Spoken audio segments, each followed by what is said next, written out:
ಸಂಸದ ಪ್ರಜ್ವಲ್ ರೇವಣ್ಣ ಅವರ pen drive ಪುರಾಣದ ಅಂಶಗಳು ಮುಗಿಯೋ ರೀತಿ ಕಾಣಿಸ್ತಾ ಇಲ್ಲ. ಒಂದ್ ಕಡೆ ಪೆನ್ ಡ್ರೈವ್ ಅಲ್ಲಿ ಇರುವಂತಹ ವ್ಯಕ್ತಿ ಆರೋಪಿ ನಂಬರ್ 2 ಪ್ರಜ್ವಲ್ ಅವರು ಸಿಗ್ತಾ ಇಲ್ಲ. ಮಗದೊಂದ್ ಕಡೆ ಪ್ರಜ್ವಲ್ ಪ್ರಕರಣದ ಲೀಕ್ಗೆ ಸಂಬಂಧಪಟ್ಟಂತೆ ಪೆನ್ ಡ್ರೈವ್ ಲೀಕ್ಗೆ ಸಂಬಂಧಪಟ್ಟಂತೆ ಹಲವಾರು ಬೆಳವಣಿಗೆಗಳಾಗ್ತಾ ಇದೆ, ಹಲವು ಮಜಲುಗಳನ್ನ ತಗೊಳ್ತಾ ಇದೆ. ಇದು ಅದಕ್ಕೆ ಸಂಬಂಧಪಟ್ಟಂತೆ ನೋಡ್ತಾ ಹೋಗೋಣ. ಸಂಸದ ಪ್ರಜ್ವಲ್ ರೇವಣ್ಣ ಪೆನ್ ಡ್ರೈವ್ ಪ್ರಕರಣ ಡಿಕೆಶಿ ಕೈವಾಡ ಇಲ್ಲ ಅನ್ನೋದಾದ್ರೆ ಬಹಿರಂಗ ಚರ್ಚೆಗೆ ಬರಲಿ ಅಂತ ಸವಾಲ್ ಹಾಕಿದ್ದಾರೆ ವಕೀಲ ಹಾಗೂ ಬಿಜೆಪಿಯ ಮುಖಂಡ ದೇವರಾಜೇಗೌಡ.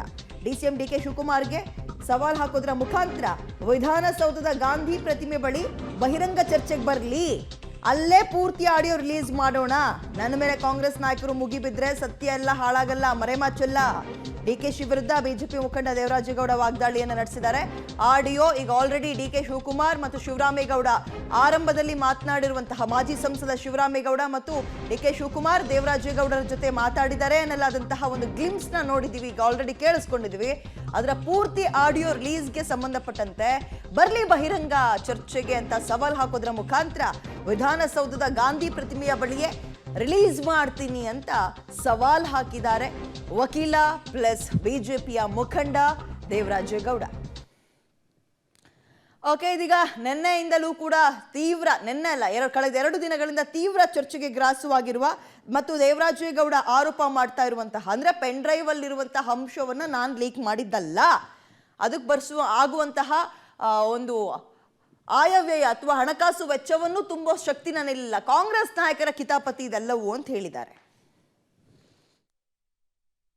ಮುಕ್ತವಾಗಿ ಸ್ವಾಗತ ಮಾಡ್ತೀನಿ. ನನ್ನಲ್ಲಿ ಅಕಸ್ಮಾತ್ ಅವಶ್ಯಕತೆ ಇದ್ದರೆ ವಿಧಾನಸೌಧ ಮತ್ತು ಹೈಕೋರ್ಟ್ ಮಧ್ಯ ಆ ಕಾರಿಡಾರ್ ಇದೆಯಲ್ಲ, ಜಾಗ ಇದೆಯಲ್ಲ, ಅಲ್ಲಿ ಅಂಬೇಡ್ಕರ್ ಸ್ಟ್ಯಾಚ್ಯೂ ಕೆಳಗಡೆ ಅಲ್ಲಿ ಬಹಿರಂಗ ಚರ್ಚೆಗೆ ಡಿ ಕೆ ಶಿವಕುಮಾರ್ ಅವರು ಬಂದರೆ ನಾನು ಬಂದು ಕುಳ್ತ್ಕೊತೀನಿ, ದಾಖಲೆ ಹಿಡ್ಕೊಂಡು ಕುಳ್ತ್ಕೊತೀನಿ. ನಮ್ಮ ಹೆಣ್ಣು ಮಕ್ಕಳ ಮಾನವನ್ನು ಶೀಲವನ್ನು ಹರಾಜಾಕಿರೋರಿಗೆ ಶಿಕ್ಷೆ ಆಗಲೇಬೇಕು.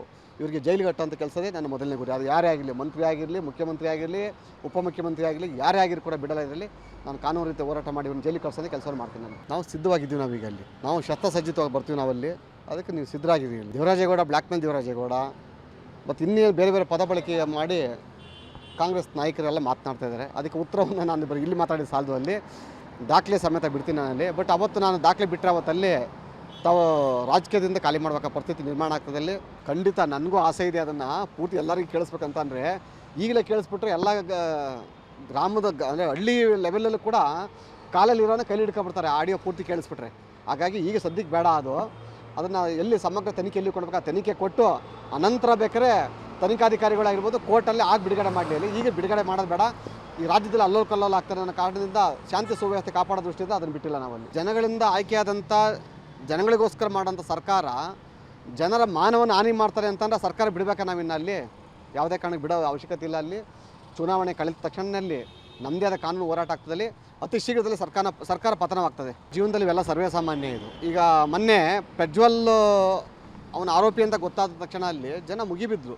ಭಾಳ ದೊಡ್ಡ ಮಟ್ಟದಲ್ಲಿ ಹೋರಾಟವನ್ನು ಮಾಡಿದಲ್ಲಿ ಇದು ಮನುಷ್ಯನ ನಿಜ ಗುಣ. ಇದು ಈಗ ಅವನು ತಪ್ಪಿತಸ್ಥ ಅಂತ ಯಾವಾಗ ಗೊತ್ತಾಯಿತು ನಾನು ದಾಖಲೆ ಬಿಡುಗಡೆ ಮಾಡಿದ್ನ ಅಲ್ಲಿ ಅದು ಅವಿಯಸ್ಲಿ ಅದು ಮಾಡೇ ಮಾಡ್ತಾರಲ್ಲಿ. ಹಾಗೆ ತಪ್ಪೇನಿಲ್ಲ. ಅದರಲ್ಲಿ ಜನ ಅರ್ಥ ಆಗಿದೆ. ಈಗ ಅಲ್ಲಿ ಕಾಂಗ್ರೆಸ್ನಲ್ಲಿ ಎಷ್ಟು ಕೊಳಕು ಸಂಸ್ಕೃತಿ ಇರೋಂಥ ಜನಗಳಿದ್ದಾರೆ ಅಂತೇಳಿ ಗೊತ್ತಾಗಿದೆ ಅಲ್ಲಿ.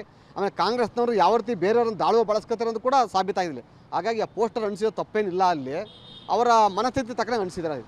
ಸರ್ಕಾರ ಅಂತ ಅಂದಮೇಲೆ ಸರ್ಕಾರದ ಅಧೀನದಲ್ಲಿ IG DG ಮತ್ತು ಕಮಿಷನ್ ಎಲ್ಲ ಬರ್ತಾರೆ. ಅಲ್ಲಿ ಇವತ್ತು ಎಲ್ಲ IPS ಆಫೀಸರ್ಗಳನ್ನ ಹಾಕಿದ್ದಾರೆ. ಅಲ್ಲಿ ಮುಂದಿನ ದಿನಗಳಲ್ಲಿ ಅವ್ರಿಗೆ ಪೋಸ್ಟಿಂಗ್ ಒಳ್ಳೆ ಕಡೆ ಪೋಸ್ಟಿಂಗ್ ಬೇಕು ಅಂತಂದರೆ ಮುಖ್ಯಮಂತ್ರಿ ಹತ್ರನೇ ಹೋಗ್ಬೇಕು, ಹೋಮ್ ಮಿನಿಸ್ಟರ್ ಹತ್ರನೇ ಹೋಗ್ಬೇಕು. ಹಾಗಾಗಿ ಅವರ ಬೇಳೆ ಎಲ್ಲಿ ಬೇಯಿಸ್ಕೋಬೇಕು ಅಲ್ಲಿ ಹಾಕ್ಸ್ಕೋಬೇಕಲ್ಲ. ಹಾಗಾಗಿ ಅವರ ತನಿಖೆಯನ್ನು ಮುಟುಕಗೊಳಿಸಿದ್ದಾರೆ. ಅಂದರೆ ಒಂದು ಸೈಡ್ ಪಾರದರ್ಶಕ ತನಿಖೆ ನಡೀತಾ ಇಲ್ಲ ಅಲ್ಲಿ. ನಾನೊಬ್ಬ ದಿಟ್ಟ ಅಧಿಕಾರಿ, ನಾನೊಬ್ಬ IPS ಆಫೀಸರ್, ನಾನು ಈ ರಾಷ್ಟ್ರದ ಲಾಂಛನವನ್ನು ಇಟ್ಕೊಂಡಿದ್ದೀನಿ. ನಾನು ನಿಷ್ಪಕ್ಷಪಾತವಾಗಿ ಪಕ್ಷಾತೀತವಾಗಿ ಕೆಲಸ ಮಾಡಬೇಕನ್ನೋ ಭಾವನೆ ಇರ್ತದೆ. ನನ್ನ ಕೈಲಿ ಯಾಕೆ ಅವರಲ್ಲಿ ಡಿ ಕೆ ಶಿವಕುಮಾರ್ ನೇಮ್ ಇರೋಂಥ ಡಿಲೀಟ್ ಮಾಡಿ ಅಂತ ಕೇಳ್ತಿದ್ದಾರೆ ಅವರಲ್ಲಿ. ಸೊ ಹಾಗಾಗಿ ಇದು ಸತ್ಯ. ಅದು ಅವ್ರು ಹೇಳಿರೋಂಥದ್ರಲ್ಲಿ ಯಾವುದೇ ಆಕ್ಷೇಪ ಇಲ್ಲ. ಅಲ್ಲಿ ಇವರು ಒಂದು ಸೈಡ್ ಕೆಲಸವನ್ನು ಮಾಡ್ತಿದ್ದಾರೆ. ಅಲ್ಲಿ ಸತ್ಯವಾಗಿ ಧರ್ಮವಾಗಿ ಮತ್ತು ನಿಷ್ಠೆಯಿಂದ ಕೆಲಸವನ್ನು ಮಾಡ್ತಿಲ್ಲ ಅಂತ ಅದು ನಾನು ಒಪ್ಕೋತೀನಿ. ನನಗೆ ನನ್ನ ತಾಯಿ ಒಂದು ಮಾತು ಹೇಳಿದ್ದಾರೆ, ನೀನು ಬದುಕಿದ್ರೆ ಸರ್ದಾರ್ ವಲ್ಲಭಾಯ್ ಪಟೇಲ್ ಥರ ಬದುಕಬೇಕು ಅಂತೇಳಿ. ನಡೆದರೆ ಮಹಾತ್ಮ ಗಾಂಧೀಜಿ ಥರ ನಡಿಬೇಕು ಅಂತ ಇದೆ. ಅಲ್ಲಿ ಕೆಲವು ತತ್ವ ಸಿದ್ಧಾಂತಗಳು ನನ್ನ ತಾಯಿ ಹೇಳ್ಕೊಟ್ಟಿದ್ದಾರೆ. ಹಾಗಾಗಿ ನನಗೆ ಯಾವ ಬೆದರಿಕೆ ಕಾಲ್ ಬಂದರೂ ಕೂಡ ನಾನು ಕೇರ್ ಮಾಡೋಂತನಲ್ಲ. ಯಾವುದೇ ಕಾಲ್ ರಿಸೀವ್ ಮಾಡಿದ್ರು ಕೂಡ ನನಗೆ ಅದರಲ್ಲಿ ಏನೋ ಬೇರೆ ಪದಗಳು ಬತ್ತು ಅಂತ ಆ ಕಾಲ್ ಕಟ್ ಮಾಡಿ ಅದನ್ನು ರಿಜೆಕ್ಟ್ ಲಿಸ್ಟ್ಗೆ ಹಾಕ್ತೀನಿ. ಸೊ ಹಾಗಾಗಿ ಅದಕ್ಕೆಲ್ಲ ಕೇರ್ ಮಾಡೋದು. ಈಗ ರವಿಕರ್ಣಿಗೆ ಹಾಸನಕ್ಕೆ ಬಂದಿದ್ದು ಅವನು ಶಾಸಕ ಆಗಿರೋದಿಲ್ಲಿ ಮಂಡ್ಯದಲ್ಲಿ ಪೆನ್ ಡ್ರೈವ್ ಸ್ಟಾರ್ಟ್ ಆಗಿರೋದಲ್ಲಿ ಹಾಸನದಲ್ಲಿ. ಸೊ ಅಂದರೆ ಗಣೇಶ್ಪುರಕ್ಕೂ ಅವನಿಗೂ ಸಂಬಂಧ ಇದೆ ಅಂತ ಆಯ್ತು ಅಲ್ಲಿ. ಈಗ ಪೆನ್ ಡ್ರೈವ್ ಎಲ್ಲಿತ್ತು ಎಲ್ಲಿ ಹೋಗಿದೆ ಅಂತ ಅವ್ನಿಗೆ ಗೊತ್ತು ಅಂತ ಅಂದರೆ ಕಾಂಗ್ರೆಸ್ ಪಕ್ಷದಲ್ಲಿ ಚರ್ಚೆ ಆಗಿದೆ ಅಂತ ಆಯ್ತು ಅಲ್ಲಿ. ಮೊದಲು ಅವರು ಒಂದು ಒಂದು ಪಕ್ಷದಲ್ಲಿ ಅವರಲ್ಲ, ಆ ತತ್ವ ಸಿದ್ಧಾಂತ ಕಲ್ತ್ಕೊಳ್ಳೋ ಕೇಳಿ ಅಲ್ಲಿ. ಪ್ರೀತಮ್ ಗೌಡ್ರ ಹತ್ರ ಹೋಗಿ ಒಂದು 2 ತಿಂಗಳು 6 ತಿಂಗಳು ಪಾಠ ಕಲಿಯೋ ಕೇಳಿ ಅವ್ರಿಗೆ. ಈಗ ಒಂದು ನಾಲಿಗೆನೋ ಇಲ್ಲ ಬೇರೆ ಏನೋ ಅಂತ ಹೇಳ್ಬೇಕಾಗ್ತದೆ ಅಲ್ಲಿ. ವಯಸ್ಸಿನಲ್ಲಿ ದೊಡ್ಡವರು ಮತ್ತು ಮಾತಿನಲ್ಲಿ ಮಿತಿ ಇರಬೇಕಲ್ಲಿ. ಈಗ ನನ್ನ ಒಟ್ಟು ಆಸ್ತಿ ಎಷ್ಟು ಡಿಕ್ಲೇರ್ ಮಾಡ್ಕೊಂಡಿದ್ದೀನಿ ನಾನೀಗ.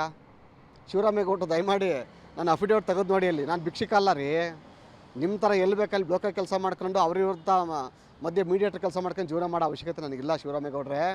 ಈ ಬೇರೆ ಬಕೆಟ್ ಹಿಡಿಯೋ ಕೆಲಸಕ್ಕೆ ಉಪಯೋಗಿಸ್ಕೊಳ್ಳೋಕ್ಕಿಲ್ಲ. ಹಾಗಾಗಿ ನೀವು ಭಾರತೀಯ ಜನತಾ ಪಕ್ಷದ ಒಬ್ಬ ಸದಸ್ಯನಾಗಿ ಇದ್ಕೊಂಡು ಕಾಂಗ್ರೆಸ್ ಪಕ್ಷದ ಎಂಜಿಲ್ ನಾಯಿ ಥರ ಕೆಲಸ ಮಾಡ್ತಾಯಿದ್ದೀರಲ್ಲ, ಅದು ನಿಮಗೆ ಅನ್ವಯಿಸ್ತದಲ್ಲಿ. ಹಾಗಾಗಿ ನಿಮ್ಮ ಮಾತು ನಿಮಗೆ ಅದು ಅನ್ವಯಿಸ್ತದೆ. ಅದರಲ್ಲಿ ಬ್ಲ್ಯಾಕ್ ಮೇಲ್ ದೇವರಾಜೇಗೌಡ ಅಂತ ಹೇಳಿದ್ರಲ್ಲ, ಬ್ಲ್ಯಾಕ್ ಮೇಲ್ ಶಿವರಾಮೇಗೌಡ ಅನ್ನೋ ಪದ ನಿಮ್ಗೆ ಅನ್ವಯಿಸ್ತದಲ್ಲಿ. ಮುಂದುವರೆದು ಹೋದರೆ ನಾವು ಕೂಡ ಲಜ್ಜೆ ಬಿಟ್ಟು ನಿಂತ್ಕೋಬೇಕಾಗ್ತದಲ್ಲ, ಭಾಳ ಎಚ್ಚರಿಕೆಂದಿರಿ. ಮಂಜೇಗೌಡರು ಮನೆ ಸೀಟ್ ಇಟ್ಕೊಂಡಿದ್ದೀನಿ ನಾನು. BP ಮಂಜೇಗೌಡರು ಯಾವ್ದಾರ ಬ್ಲೂ ಫಿಲ್ಮ್ ಹಿಡ್ಕೊಂಡಿದ್ದೀನಿ ನಾನು. ಅವ್ರು ಯಾವ್ದಾರು ಇರ್ಬೋದೇನೋ ಹಂಗಾರೆ. ಮಂಜೇಗೌಡರಿಗೆ ಉತ್ತರ ಕೊಡೋಂಥ ಅವಶ್ಯಕತೆ ಇಲ್ಲ ಅಲ್ಲಿ. ಮಂಜೇಗೌಡರದ ಅವರ ಯೋಗ್ಯತೆ ಏನೋ ಅವ್ರ ಅರ್ಹತೆ ಏನು ಅಂತೇಳಿ ಅವರಿಗೆ ಗೊತ್ತು, ನಾವೇನು ಹೇಳಬೇಕಾಗಿಲ್ಲ ಅಲ್ಲಿ. ಹಾಗಾಗಿ ಅಂಥ ಕೀಳ್ಮಟ್ಟದ ಮಾತುಗಳಿಗೆಲ್ಲ ನಮ್ಮದು ಉತ್ತರ ನಮ್ಮಿಂದ ಕೊಡೋಂಥ ಅವಶ್ಯಕತೆ ಇಲ್ಲ. ಓಕೆ, ಈಗ ಆಲ್ರೆಡಿ ವಕೀಲ ಪ್ಲಸ್ ಬಿಜೆಪಿಯ ಮುಖಂಡ ಇಷ್ಟೊತ್ತು ಏನು ಮಾತಾಡಿದ್ರು ದೇವರಾಜೇಗೌಡ ಒಂದು ಆಡಿಯೋ ಗ್ಲಿಮ್ಸ್ ಅನ್ನ ಬಿಟ್ಟಿದ್ರು. ಅದರಲ್ಲಿ ದೇವರಾಜೇಗೌಡ ಮತ್ತು ಶಿವರಾಮೇಗೌಡರು DK ಶಿವಕುಮಾರ್ 3 ಜನ ಕಾನ್ವರ್ಸೇಷನ್ ನಡೆಸಿರುವಂಥದ್ದು. ಅದಕ್ಕೆ ಸಂಬಂಧಪಟ್ಟಂತೆ ನೆನ್ನೆ DK ಶಿವಕುಮಾರ್ ಹೇಳಿದ್ರು ಆತ ಯಾರು, ಆ ವ್ಯಕ್ತಿಗೂ ನನಗೂ ಸಂಬಂಧವೇ ಇಲ್ಲ, ಅಷ್ಟೊಂದು ಮಾತಾಡೋದಾದ್ರೆ ಬಿಡ್ಲಿ, ಆಡಿಯೋವನ್ನ ಪೂರ್ತಿಯಾಗಿ ಬಿಡ್ಲಿ ಅಂತ ಹೇಳ್ತಾ ಇದ್ದಾರೆ, ಸವಾಲ್ ಹಾಕಿದ್ದಾರೆ. ಅದಕ್ಕೆ ದೇವರಾಜೇಗೌಡ ಬಹಿರಂಗ ಚರ್ಚೆಗೆ ಬರಲಿ ಅಂತ ಇವರು ಕೂಡ ಪ್ರತಿ ಸವಾಲ್ ಹಾಕಿದ್ದಾರೆ. ವಿಧಾನಸೌಧದ ಗಾಂಧಿ ಪ್ರತಿಮೆ ಬಳಿ ಬರಲಿ, ಬಹಿರಂಗ ಚರ್ಚೆಗೆ ನಾನು ಸವಾಲ್ ಹಾಕ್ತೀನಿ, ಜೊತೆಗೆ ಸಂಪೂರ್ಣ ಆಡಿಯೋವನ್ನ ರಿಲೀಸ್ ಮಾಡ್ತೀನಿ, ಈಗಲೇ ಆಡಿಯೋ ಬಿಟ್ಬಿಟ್ರೆ ಅಷ್ಟೊಂದು ಕಿಮ್ಮತ್ತಿರಲ್ಲ ಅದಕ್ಕೆ ಅನ್ನುವಂತಹ ಮಾತನ್ನು ಹೇಳಿದ್ದಾರೆ.